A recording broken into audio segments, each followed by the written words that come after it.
તે વચમાં જેટલા પણ વ્યક્તિ છે બધાની પાલન પોષણ કરવાની જવાબદારી હું લઉં છું. આવી રીતે કન્યા બીજે પગલે પ્રતિજ્ઞા કરે છે. એ પ્રતિજ્ઞા થઈ છે. ત્રીજી પ્રતિજ્ઞા કન્યા કરે છે, આશા કરે છે, પરંતુ બેન અંશો ઉપર લાગે છે. પ્રતિજ્ઞા આશાની છે, બેન તારા ઉપર લાગશે. બરાબર છે ને? આશાની ત્રીજી પ્રતિજ્ઞા શું છે? ત્રીજી પ્રતિજ્ઞામાં આશા કહે છે મિષ્ઠાન્ન વ્યંજનાદિની કાલે સંપાદયે તવ આજ્ઞા સંપાદયે તુભ્યમ તૃતીય સાવધ.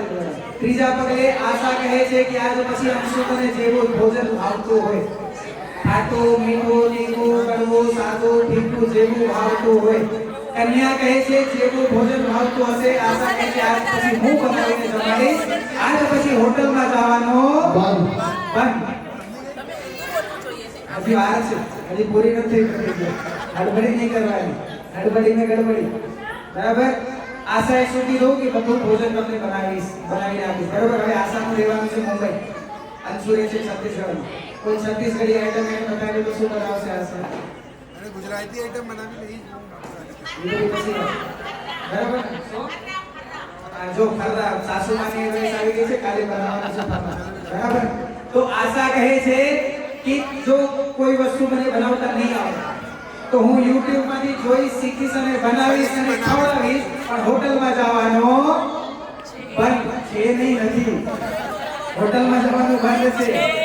પછી કન્યા શું કહે છે? હજી હવે જો YouTube માંથી જોઈને બનાવે ગેરંટી નથી સારું બને કે ના બને. બરાબર છે? તો કન્યા કહે છે કદાચ જો YouTube માંથી જોયેલું સારું નહીં બને તો ઝોમેટો કે સ્વિગી કરીને મંગાવીશ અને ખવડાવીશ, પણ હોટલમાં જવાનો હજી એક ઓપ્શન આપી દો. હજી એક ઓપ્શન આપી દો. બરાબર છે? કન્યા કહે છે કે કદાચ કોઈ એવા પ્રસંગમાં તમારે જવાનું થાય, બારે ખાવાનું થાય. બરાબર છે? જેમ અત્યારે તમારા લગ્ન છે, બધા મહેમાન આવ્યા છે ને, એટલે કન્યા કહે છે આજે પછી આવા કોઈ પણ આપણે વ્યવહારમાં જશું, કોઈ પણ પ્રસંગમાં જશો અને જ્યાં તમે આશાને લઈ જશો ત્યાં તમને હોટલમાં કે બારે જમવાની છોડ છે. બાકી આશા લઈને નહીં જાવ તો ક્યાં જમવા? બરોબર છે? આશાને લઈને જવાનો છે, એકલા જવાનું બંધ. બરાબર છે ને? આવી રીતે કન્યા કહે છે ને સાથે કેટલાક ગેસ્ટ પણ આવ્યા, બધા સાથે આવ્યા. બરાબર? તો શાસ્ત્ર એમ કહે છે કે જ્યાં જાઓ ત્યાં બધાએ સાથે જવું. અતઃ ચતુર્દગમ ચોથી પ્રતિજ્ઞાની અંદરમાં કન્યા શું કહે છે? શુચિ શ્રીકાર ભૂષા હમ્માં મનઃ કાય કર્મભિ ક્રીડિષ્યામિ ત્વયા સાર્ધમ ચતુર્થે સાવધે. ચોથે પગલે કન્યા કહે છે કે અંશુ આજ પછી જેવો શ્રીંગાર તને પસંદ છે, 16 શ્રીંગાર કહેવાય સ્ત્રીઓનો, જેવો શ્રીંગાર તને પસંદ છે, આશા કહે છે કે હું એવો શ્રીંગાર ધારણ કરીને તમારી સાથે રહીશ. બરાબર છે? એનો અર્થ શું થઈ ગયો? આશા તને કાંઈ શ્રીંગાર પસંદ નથી ને એને 16 શ્રીંગાર પસંદ છે, તોય કરવા પડશે. અને તને 16 શ્રીંગાર પસંદ છે, એને કાંઈ પસંદ ન હોય તો એને બધા મૂકવા પડશે. મંજૂર છે કે ઓપ્શન આપવાનો હોય? ઓપ્શન તો કપે બતા. જો આપણે મુંબઈમાં કહેવાય ને માંડવલી કરવાની. બરાબર? આપણે પાછળ આવશું ને હજી. બરાબર ને? માંડવલી કરવાની છે.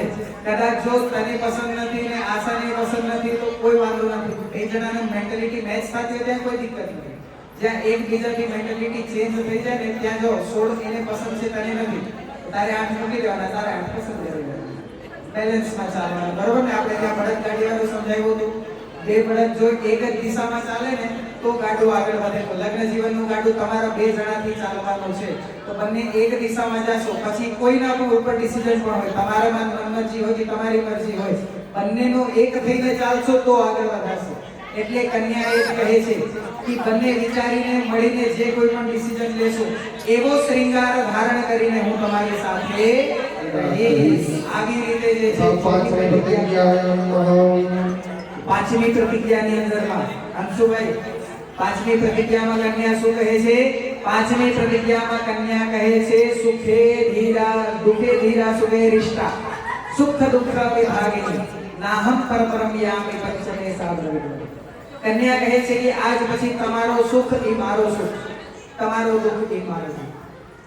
તમારા સાથે સુખમાં હું હંમેશા સુખી રહીશ અને ભગવાન ન કરે પરંતુ કદાચ તમારા ઉપર કોઈ પણ જાતના દુઃખ આવશે તો પણ હું તમારો ત્યાગ કોઈ દિવસ નહીં કરું. ભલે મુંબઈ થી અહીંયા રાયપુરની ફ્લાઇટ 1.5 કલાકની હોય પણ તમારો ત્યાગ હું કોઈ દિવસ નહીં કરું. કન્યા આવી રીતે કહે છે અને સાથે સાથે